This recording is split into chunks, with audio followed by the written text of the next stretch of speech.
Un seul corps, une seule Église.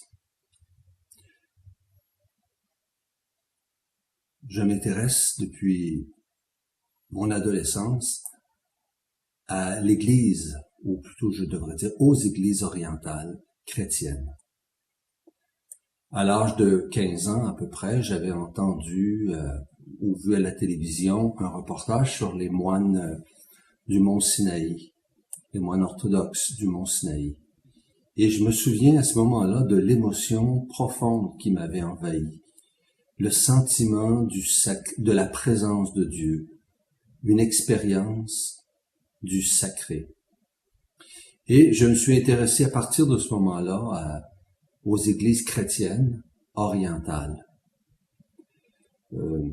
et aux icônes, aux chants sacrés, aux traditions de l'église chrétienne orientale. Et dans le fond, on était encore, je pense, à cette époque, assez proche de l'événement du Grand Concile Vatican II, où justement ce concile a voulu parler des liens qui nous unissent aux chrétiens d'Orient. Ceux qui sont en lien avec Rome depuis longtemps, mais ceux qui ne sont pas totalement en communion avec l'Église de Rome, mais l'Église romaine a voulu dire de ces églises orthodoxes, écoutez bien, ça c'est important, que ce sont des églises sœurs. Alors en parlant des églises chrétiennes orthodoxes comme des églises sœurs, l'Église catholique romaine a en même temps réaffirmé cette conviction, cette certitude que nous avons, que ces églises possèdent la vérité de la foi chrétienne dans ses éléments essentiels. Nous partageons la même foi, nous partageons les mêmes sacrements, nous reconnaissons, comme Église romaine, la validité de la succession apostolique dans les églises orientales. Donc, nous reconnaissons la validité du baptême, de l'Eucharistie, du sacrement de pardon, de l'ordination, des ordinations diaconales, presbytérales, épiscopales, etc. Et la validité des sacrements de mariage et du sacrement des malades, etc.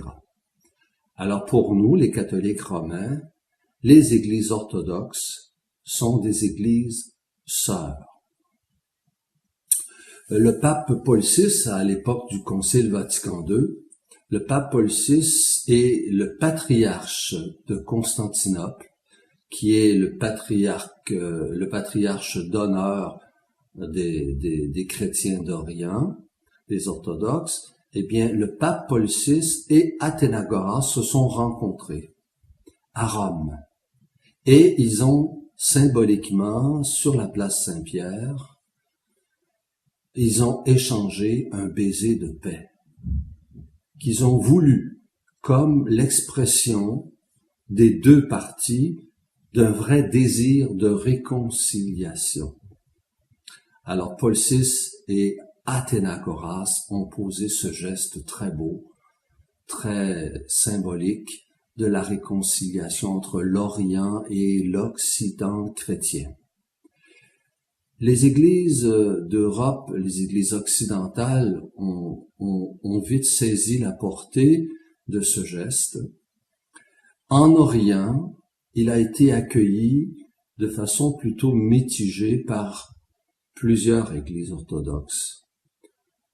Même que les monastères du mont Athos, pour un certain nombre, ont refusé ce geste, l'ont rejeté d'une certaine façon, officiellement, à travers leurs représentants. Mais, bon, le geste était posé. Et puis, Paul VI et Athénagoras se sont donné rendez-vous, après ça, en Terre Sainte, où ils ont fait ensemble, main dans la main, un pèlerinage aux sources de la vie chrétienne, aux sources du témoignage de Jésus-Christ en Terre Sainte. Et je dirais depuis ce temps-là, même avant, mais surtout depuis ce temps-là, il y a eu beaucoup d'efforts de part et d'autre, d'Orient et d'Occident, pour un rapprochement entre les deux Églises. Ce qui est le plus difficile à changer, ce ne sont pas les positions théologiques qui, en fait, ne sont pas parmi les plus importantes. Ce n'est pas le vrai problème. Le vrai problème est, à mon avis, c'est les mentalités. Les mentalités. Où on a de la difficulté à changer notre cœur et notre vision de l'autre. On a de la difficulté à se pardonner nos erreurs historiques. Alors, plusieurs chrétiens d'Orient et d'Occident souhaitent vraiment la réunification de l'Église comme elle était avant le grand schisme, avant la grande déchirure de 1054, où à ce moment-là, il n'y avait qu'une seule Église chrétienne, ce qu'on a appelé l'Église indivise. Mais je crois d'une façon spirituelle, de façon mystérieuse, que cette unité existe quand même par le lien de l'Esprit Saint. Le Christ reconnaît les membres de son corps, qu'ils soient en Orient ou en Occident. Il y a déjà une unité invisible qui existe. Le défi pour nous, dans notre pèlerinage terrestre, le défi pour nous, c'est de manifester de façon visible cette unité que le Christ opère entre les membres de son corps. Alors prions pour l'unité des chrétiens entre Orient et Occident. Prions pour que cette unité soit visible et qu'elle témoigne comme Jésus l'a souhaité. Jésus a prié pour l'unité de ses disciples. Père, qu'ils soient un pour que le monde croie que tu m'as envoyé. Au nom du Père et du Fils et du Saint-Esprit. Amen.